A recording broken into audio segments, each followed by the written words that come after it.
There are stories the world remembers because they are dramatic. And then there are stories the world cannot forget because they are true. Not just historically true, but deeply true. The kind that reaches into the marrow of human experience and whispers, "This is what it means to be faithful when everything has fallen apart." This is not a story about power. It is not a story about miracles that split seas or armies that conquer nations. This is a story about a woman with nothing, who chose everything. Her name was Ruth. To understand Ruth, you must first understand the world she was born into. She was Moabite.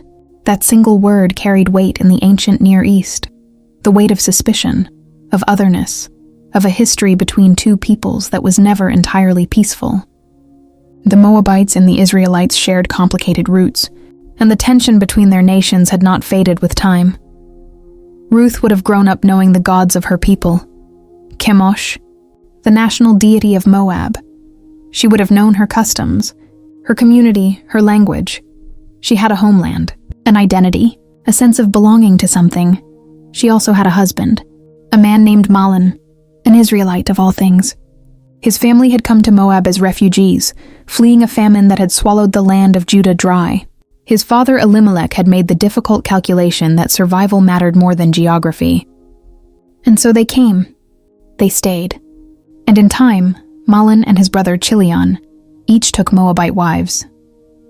Ruth became part of a blended family straddling two worlds. For a season, there was life in it, work, rhythm, the ordinary grace of days passing with purpose. But seasons change. First, Elimelech died, then Mahlon. Then Chilion, 3 graves, 1 household, 3 widows. Naomi, Mahlon's mother, the Israelite matriarch, was the one who bore it most visibly. She had a word for what she felt. Mara, bitter. She had come to Moab with a family. She would leave with the ashes of one.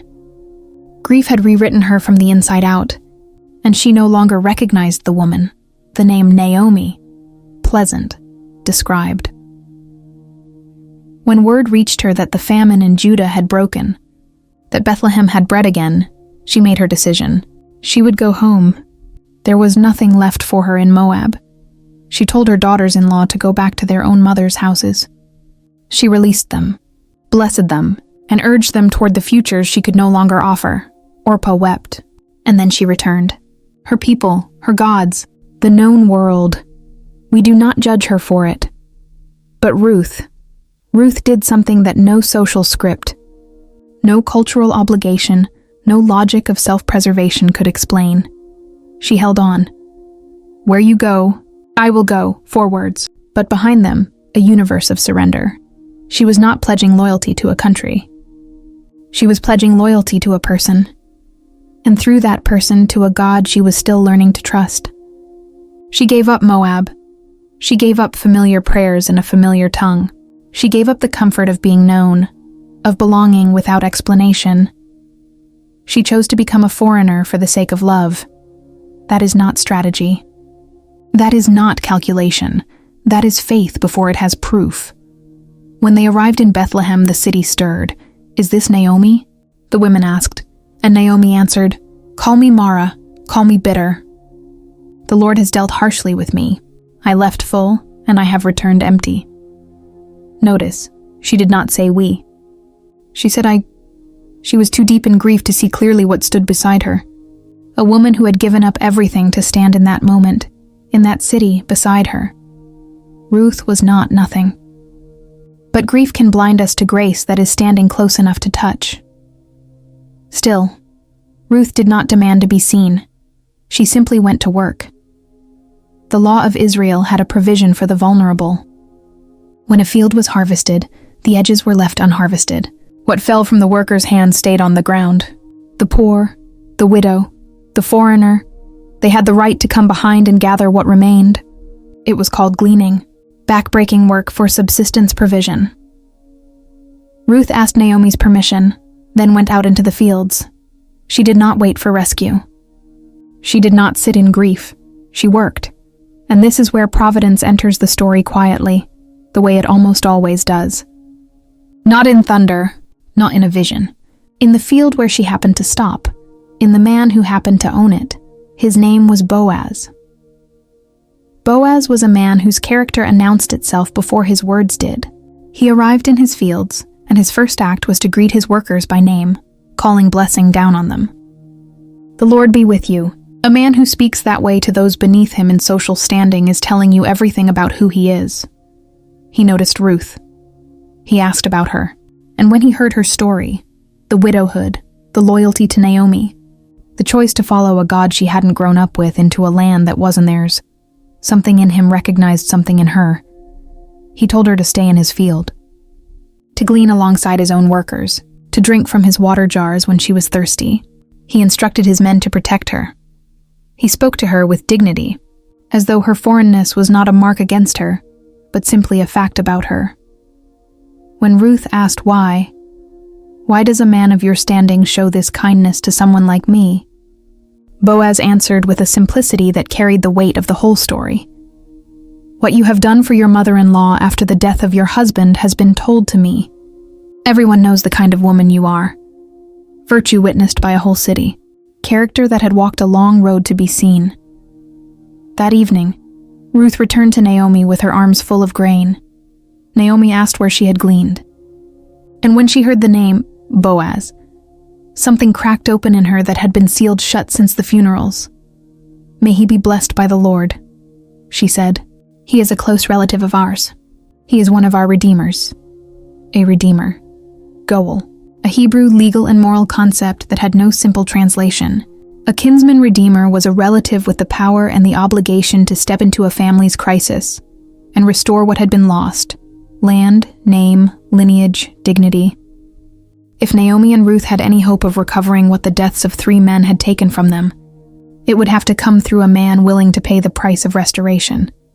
And one had just fed Ruth dinner. Naomi's mind, sharpened by renewed hope, began to think. At the end of harvest season, when the threshing was done and the grain was separated from the chaff and the workers rested by the piles, Naomi gave Ruth instructions. "Go to the threshing floor tonight.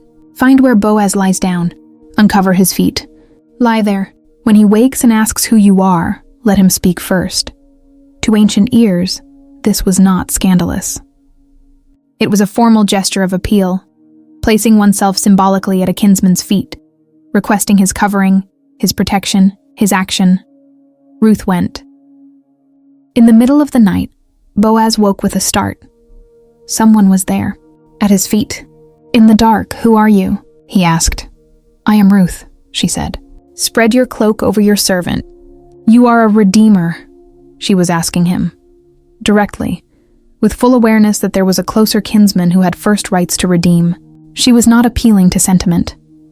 She was making a formal request in the ancient language of covenant, at the risk of her dignity. Boaz's response did not perform surprise. It performed recognition. "May you be blessed. Your loyalty now is greater even than your loyalty then. You could have gone after any man, younger, richer. You came to me instead. I will do what you ask." He covered her with his cloak. Then he added the complication. There was another man, a closer relative, who would need to be asked first. He would resolve it. But it would be resolved properly, with witnesses, in the light of day. At the city gate the next morning, Boaz took his seat. He called the closer kinsman over. He gathered 10 elders of the city as witnesses. He opened with the land. Elimelech's property was available for redemption. The kinsman could have it, expand his estate, keep the family land in the family. The man agreed immediately. Good deal. Then Boaz added the rest of it. The land came with Ruth. Marriage. The obligation to carry Mahlon's name forward. Children, if God gave them. And those children would inherit the land as Mahlon's heirs, not his own. The man reconsidered. Publicly, practically. His own inheritance would be complicated. His estate would be divided. It was too much. He removed his sandal and handed it to Boaz, the ancient legal symbol for transferring one's right to another. And Boaz, before the 10 witnesses and the city gate and the morning light, declared, "I will redeem." Ruth became his wife. The Lord, who had been present in this story the entire time without once appearing directly, gave them a son. The women of Bethlehem came to Naomi, and they said, "Blessed be the Lord who has not left you without a redeemer. This child will restore your life. He is born of the daughter-in-law who loves you, woman who is worth more to you than 7 sons." Naomi held the baby, and the name they gave him was Obed's servant. Obed would have a son named Jesse. Jesse would have a son named David, and David would become the king after whom all kings were measured in Israel, the lineage through which the Messiah himself would one day enter the world, a Moabite widow, grieving in a foreign field, quietly gleaning grain at the margins of someone else's harvest.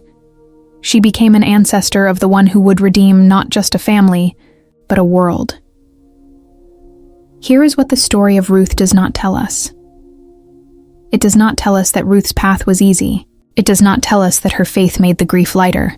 It does not tell us that loyalty is always rewarded swiftly, or that courage guarantees safety, or that stepping into the unknown always feels like stepping into the light.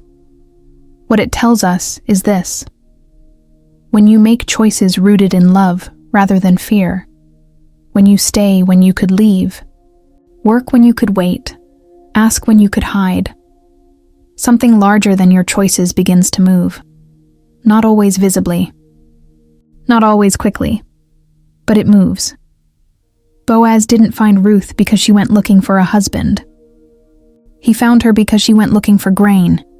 Providence doesn't require you to engineer the outcome.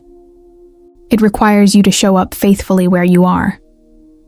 Ruth showed up, and the rest of the story, the part that changed the world, wrote itself. The story of Ruth, a foreign widow, a faithful daughter, an ancestor of kings, and a quiet, persistent reminder that redemption often begins in the most ordinary of fields.